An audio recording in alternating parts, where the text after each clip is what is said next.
Hello everybody, my name is Luke Marr, and this is Halt the Mode, and today on Halt the Mode we're getting into the Screen Actors Guild Awards Fashion Roast Part 1, because we're going to need a Part 2. There's a lot of people we got to talk about. So, without further ado, we have to talk about some of these looks from the union that represents some of the most important actors in the world. Let's begin. We're starting off with Adrien Brody, who is wearing Louis Vuitton. It's fine. It's a black tuxedo suit with a black bow tie. The pants fit fine. I just wish it was more interesting. I wish there was some sort of excitement. I wish that, I don't know, even just like a changing of the silhouette of the pants, like something to make it worth talking about. Otherwise, it's just a name and a brand and a picture, and we move on.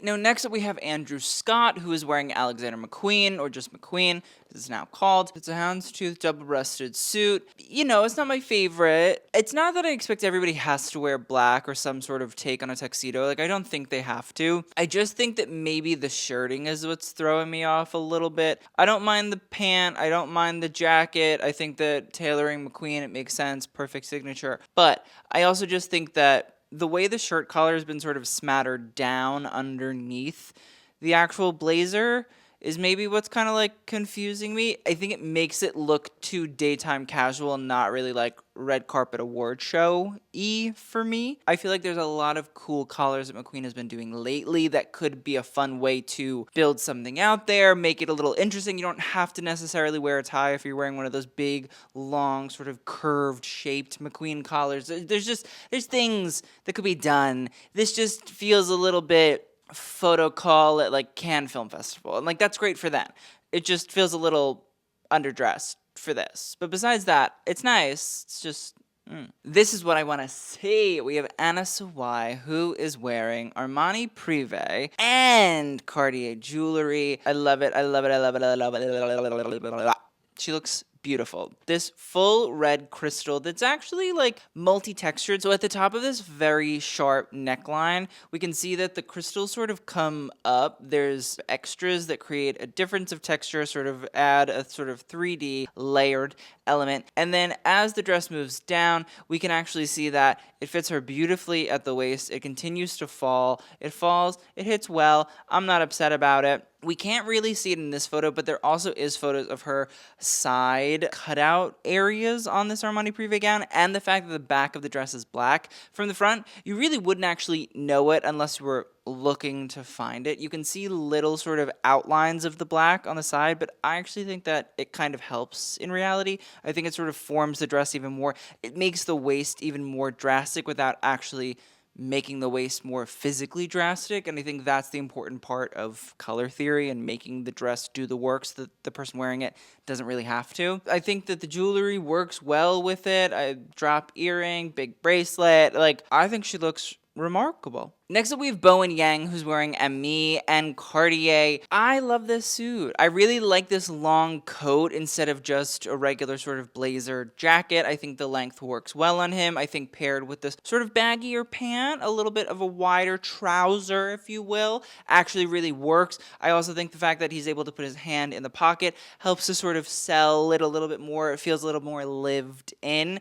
And then I like the shirt with the cravat-y sort of not bow tie thing. I think it's a great way to sort of, again, like switch up what we're used to, which is just a collared shirt. We want to see something a little intriguing, but it doesn't have to be super out there. This, I think, is kind of great. It's almost like you're in the process of doing white tie. You just said, I'm okay. I'll be fine. I think it really works. I think it's cool. I think it's simple. It's really not super out there and ridiculous, yet stands out from the pack. Next up, we have Colman Domingo, who is wearing Valentino and Sawrovski jewels. Now, honestly, Valentino-wise, we've been seeing it on Colman a lot, so I think that it is starting to feel familiar. We gotta try to switch it up a little bit more. But I think that this double-breasted white tuxedo jacket with a black pant is actually cool. I think it's fine. I think it works. I think the black bow tie is lovely. And I do think that the scarf Valentino graphic thing is something that Colman's also been doing a lot recently. Fine for him. It would be really good on other people, I think, actually. I think I'd be like, oh, wow, that's an interesting take. I like that. I just think on Colman, I'm kind of like, okay, like I kind of seen it. So he bears a different weight just because he's been such a fashion plate, you know? Put that on a t-shirt. It's good. I think it's nice. I think it works. I better be excited next weekend. Next up, we've probably one of the most controversial looks of the evening, and it's Cynthia Erivo wearing archival Givenchy by Alexander McQueen and Bucherer fine jewelry. Now, the comments about this look have run the gamut. People have said that she looks like a fish, she looks like she has a beard, she looks awful, why would you wear this? Oh, whoever made this hates women. This is from a pretty iconic McQueen collection, and I think that this dress isn't really just about the person wearing it. I think it's about the actual creation of the dress, the form, the pushing of technique, the trying to create something new. And I think that's what's going on with this dress first and foremost. So you need to take yourself out of your brain of this needs to look perfect on a feminine woman who is this idea of beauty standards, stereotypes, That's not what this dress is about. It's not really what Alexander McQueen was about. Now, from what I saw, Cynthia Erivo said that she wore this dress because she saw the iconic Deborah Shaw model extraordinaire wear the dress, and she saw photos of it, and she wanted to wear it. And I'm like, love that, because Cynthia is a fashion girl. She loves fashion. She likes the brand. She likes the history. Like, she's into it. 10 points for that in and of itself. Let's do a fashion history lesson. This Alexander McQueen collection for Givenchy was the second collection that he ever did. It's an haute couture show, and it was called Eclect Dissect. Essentially, Alexander McQueen, as he did, made a story about how there was a serial killer doctor who would travel around Europe murdering women. Then he would take their skin and graft it onto different inanimate objects, from tartans and tapestries to germinated animals, and if you can't sleep at night, I apologize, but this is the story of the show. Do I know what skin grafting was going on when we made this dress? No. But what I do love about the dress is it's this miraculous woven silver. If we look up close, we can see it almost looks like it's a sort of basket weave. It's really quite intricate. And the reason that it looks like she has a beard, if somebody went dead, is because in reality, the dress is allowed to unravel at a certain point. They didn't finish off the sort of weave, and so that's why at the bell sleeve, it actually does have this sort of frayed feeling, and it's the same thing at the neck. So we're celebrating the fact that this is what happens to fabrics if they are quote-unquote unfinished, if they're not seen all the way through. I like the asymmetry of the actual dress. Normally I don't, but there's something about the way that is symmetrical from the asymmetry panel in the back and symmetrical from the asymmetry panel in the front, that they both sort of coincide and create this triangular shape at the bottom. I find the dress really fascinating. I think it's something that I haven't really honestly seen before. I don't think it's something that we'll see anytime soon again. It feels like a great archival fashion pull. I think that Cynthia Erivo is able to carry it, which I think a lot of people can't. And so I'm going to go to the grave defending it, and also love talking about archival McQueen. So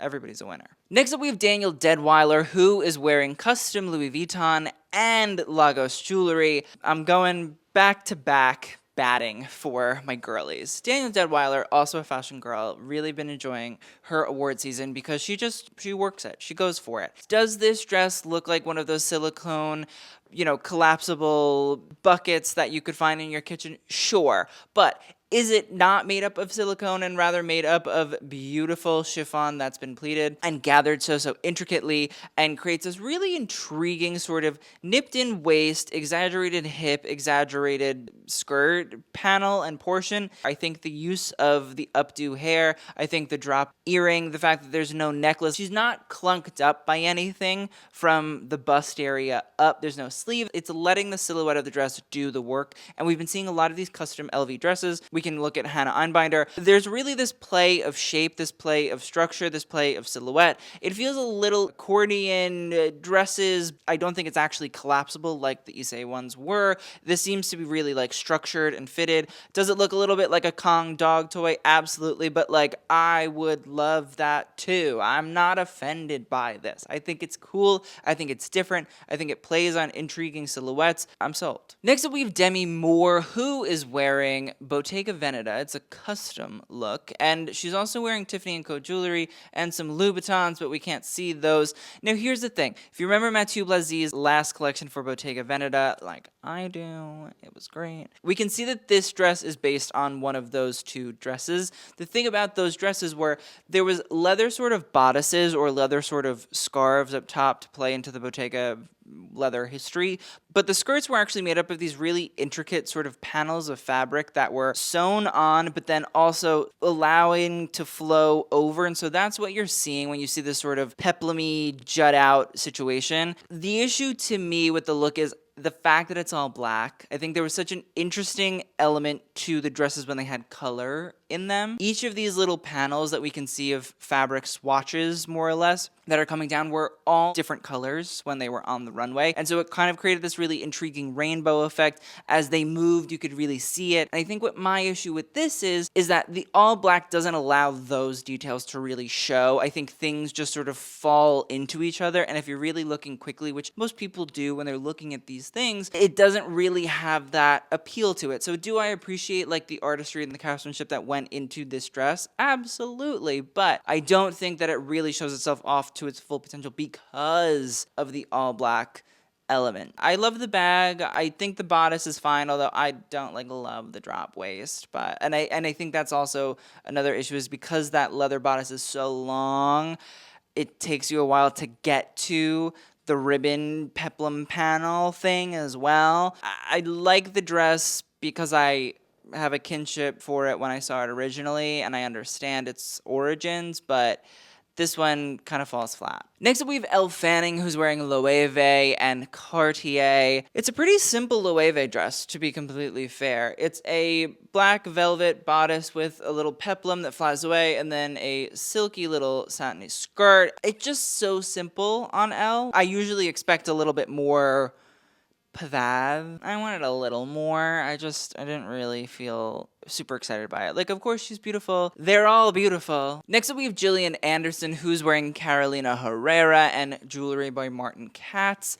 I really do like this dress. I think that the silhouette is beautiful. It's prim, it's proper, it's easy, you know, bell shape, nipped in waist, black crinoline with a sort of horsehair over top. The fact that it's crystallized so that it shines, and then you have the florals. But these florals to me are so intriguing because they almost have like a sketched feeling to them. They're almost like cartoony in a way, almost like you just put a pen to paper and was like, oh, I'm bored, I'm gonna doodle. And for Carolina Herrera, that's not the normal floral that I think of, so I like the fact that they're switching it up just a little bit to make it, I don't know, different. Normally I think, oh, pretty realistic floral, Carolina Herrera, bam.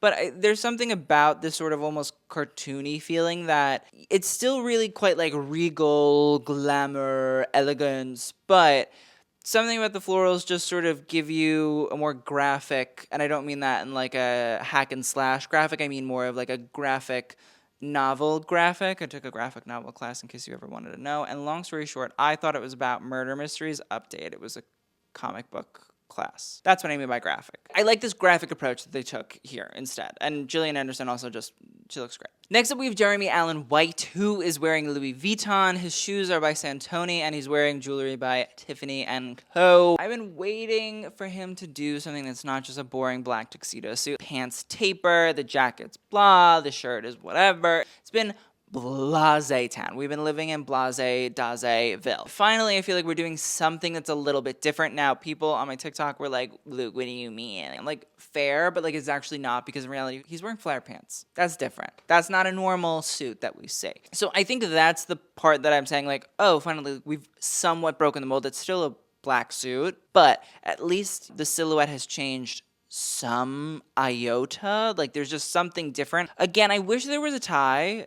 I know that in reality, the no tie thing is like a thing that's happening, but I don't really want to see the button then if there's no tie. If you understand what I'm saying, like, I don't want to see this shirt look like a normal shirt. I'd rather not have to see the button. I'd rather the button sits behind, not in front. You normally cover the button with a tie, some sort of covering of the neck area. And I feel like we could have had, again, like a more interesting collar situation or something to jazz it up, something that I just don't have to look at the button. I like the suit jacket. The flare pants could be a little thinner, I thought. We're moving in a different direction. Don't move back, Jeremy, or I'm going to be very upset. Next up, we have Jeremy Strong, who keeps me on the edge of my seat at all times. He is wearing Hans Nicholas Mott.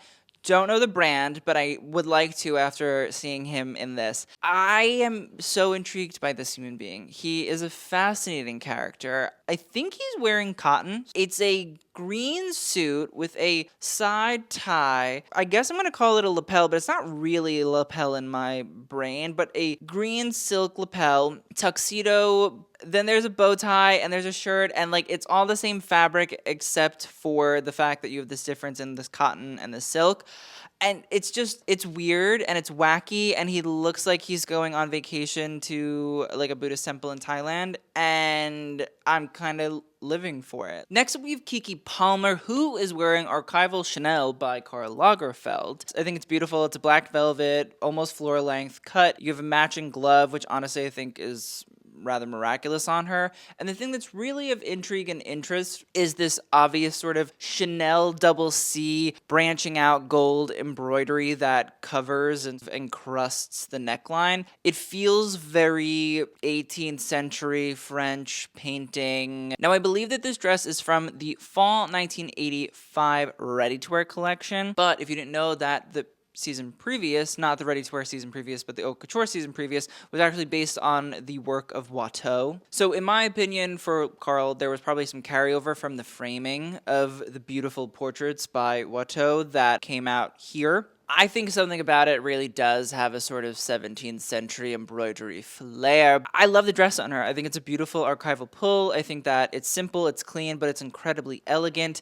And the other thing that's really, really interesting about the dress is on the runway, it was actually worn by Inès de la Fressange, who many of you probably know from her Uniqlo collaborations. But Inès was also like the model premiere, and she was like Karl's go-to muse at the time, and Inez wore that dress on the runway. So, like, this had to have been a very important dress if Inez was going to wear it. Like, they knew it was going to be, like, a hot girl moment. So, Keke, as per usual, doing it. Oh, and also, apparently, like, Jamie Lee Curtis wore it, too, at a certain point. Next up, we have Kerry Washington, who is wearing Prada and Bucherer jewels. Now, let's talk about the dress. From the waist and sleeve area, it's a pink silver lace that I don't hate. I just don't love it as much as I love the skirt. This beautiful silk with this sheer overlay with little pearl embellishments all over and pinky little pearly, delicious, oystery goodness. It's so shiny. It's so wonderful. The pearl drops are just like, ugh. Nothing about the bodice and the sleeve could ever like touch the skirt to me. I love that skirt. I just love the skirt so much that like I don't really need to be upset about anything else. Next up, we have Kristen Bell, who is wearing Armani Privé straight off of the runway, might I add, and Buccellati jewelry. Honestly, the colors of this dress, I think, are a difficult thing to pull off. You have this black, but you have really muted crystals, so green and blue and light pink and a sort of darker pink. I think that those colors, even though they're obviously kind of shiny and bright, when they're in this sort of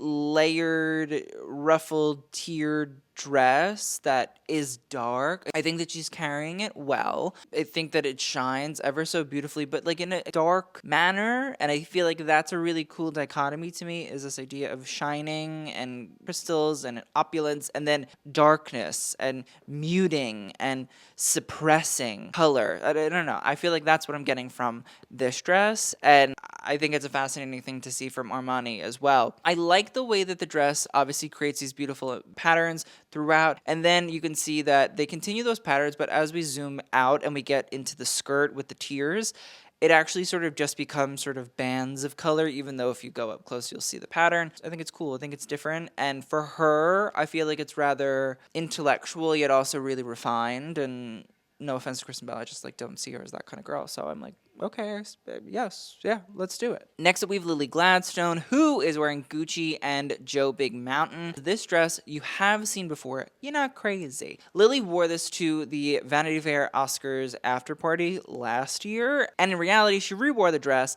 for two reasons. One, because she's a sustainable icon. Two, because it looks fantastic on her. I still love this dress. I thought it was a great dress then, and I still think it's a fantastic dress now. It's this beautiful fringed black gown. I love the way that you have this beautiful quill work embroidery that moves all the way through the neckline. It almost creates like a, I don't want to say like a sailor sort of stripe vibe. The thing that's even great about this is the collaboration between Gucci and Joe Big Mountain. Joe Big Mountain is a artist who creates quill work, which is made from porcupine quills and is a native artistry. It's been around for a very, very long time, far longer than Gucci. And so I respect the fact that Gucci actually recognized that we should bring in talented artists. But what's also really cool about this dress is that Lily Gladstone actually donated this dress to an exhibition at the Smithsonian that is being held at, I believe, the Smithsonian Museum in Washington, D.C. The thing is, Lily was like, hey, I'm going to rewear this. Can I just get that back?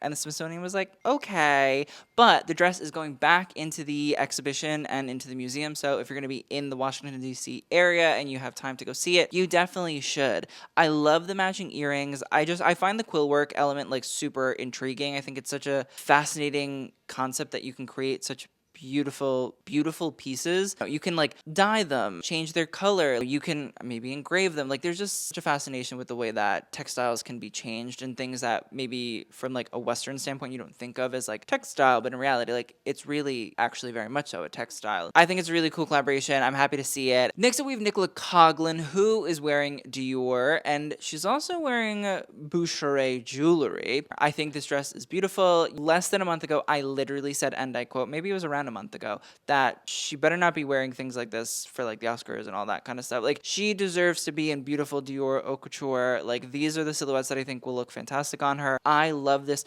wrap sort of style. I think this baby blue is striking on her. I love the fact that it exposes like a little clavicle, a little bit of shoulder. I don't think that a form-fitting, flattering gown that you specifically like put darts into to make sure that it fit to her body perfectly needed a belt. I think the way that it tosses itself out, it has a very 1950s, very old school Dior when he was alive feeling to it. Even the belt, I'm sold on the belt. Like I think that it works. I love it all. I just don't really get the glove, and I feel like the glove is meant to add in like a harder juxtaposition something, and I'll be completely honest, I just don't think it needed it. I don't think that she needed this juxtaposition at all. I think that the dress in and of itself kind of carries. Like she carries it carries her, the color, like there wasn't really any need for it. I do love the bracelet and the ring over the glove. I think that's really fun. I think that's really cool, but adds like a BDSM kind of like Richard Quinn, Balenciaga early like fetish kinky gimp mask thing to it. I think it's just really pretty in and of itself. Next up we have Pamela Anderson, who's wearing Christian Dior and Pandora jewelry. I don't hate the dress. Something about the draping is like fine. I don't know if it needed a sleeve. I feel like she's wearing a lot of these like white bedsheet drape dresses lately. The jewelry is fine. It's a fine dress. Next up we have Quinta Brunson, who is wearing Dior and Tiffany & Co. And like I feel like I'm seeing a real shift in Quinta, and I'm very into it. I'm really enjoying pieces that we're pulling lately for her. This Dior dress, this beautiful lace, foliage, storytelling, tapestry gown is miraculous on her. I think the color fits her so well. Incredible lace work that is intricate, beautiful. It looks like there's a little baby lamb in between her boobs. That's the beige I want to say. Maria Grazia, when she does beige, she does it well. I mean, there's sea stars and there's butterflies and there's roses and all those things trimming the bottom of it, like beautiful dress. And I think that the lace work is usually Maria Grazia's real strong point to me. Is I think that it always looks good. The jewelry works really pretty, not you trying to fight for it. I mean, those rings, I like the big jewels, I have to say. It works. I think she looks really great. I'm into this dress. I love. Next up, we have Timothée Chalamet, who's wearing chrome hearts and Cartier. I've been asking for him to do something a little bit more exciting on the carpet, and I feel like I'm finally getting that. So like I can't complain too much about it. It's a black leather suit with a green shirt and a bolo tie. And like this is high-key exactly what I asked for. And it also makes me question, maybe I should stop asking for things sometimes. You know what I mean? Like, remember those times when I was like, oh my God, Karl Lagerfeld, like, kick the bucket. We need a new designer. And then we got Virginie. I like the leather jacket. I like the pant. I think it's the green shirt, like the acetate green that I'm just like, straight men, can't control them. They got a mind of their own. I do love the bolo tie. I do actually love the buttons on the shirt. I like the fact that the chrome heartsy buttons on the jacket and the pant. Like, there's work there that's happening that I'm seeing and I'm understanding and I'm getting, and I respect it. It's just personal taste-wise, not for me. But a straight man from New York wearing chrome hearts, like, it's a curse, but it's my curse. And lastly, we have Zoe Saldana in Saint Laurent and Cartier. I hate this dress so much. I know exactly what it is. I understand what it is. It's clearly a reference to very early Anthony Vaccarello, Saint Laurent. I enjoyed those collections. Maybe I said I didn't, but looking back now, I do enjoy them. It was these sort of like flow over gloves that had big sort of like poofs at the end. Like, I don't think it works on the dress. It's not happening for me. I'm not loving it. The Cartier jewelry, I think is okay. Maybe 2 sleeves. Maybe had we done like a symmetrical thing and then like a big necklace. I don't know. I understand that like the other wrist is trying to play off of the crystals that are on the lily pad on her shoulder. I want to like the dress. Maybe had we done something like last week at the BAFTAs where it was that sort of like full Victorian rough thing all around, I would have been like, okay, cool, like different. But I think the one shoulder element is where it loses the effect to me. So let's talk about best and worst. Best, I'm putting Cynthia Erivo, I'm putting Danielle Deadwyler, I'm putting Nicola Coughlin, even though I didn't love the glove. I'm putting Lily Gladstone because still a great dress. Quinta Brunson, Bowen Yang, Anna Sawai. Let's talk about worst. I'm going to put Zoe, unfortunately. I'm going to put Monica Barbaro. I don't get that dress. I'll put like Adrien Brody because it was boring. There wasn't a lot of awful. It was just a lot of blah. Thank you guys so much for watching. I hope you enjoyed. Keep your eyes out for part 2 of our SAG Awards review. We'll talk about Ariana Grande and Michelle Yeoh, Jeff Goldblum, all the peeps. Thank you again. I'll see you guys in the next one. And TTYL.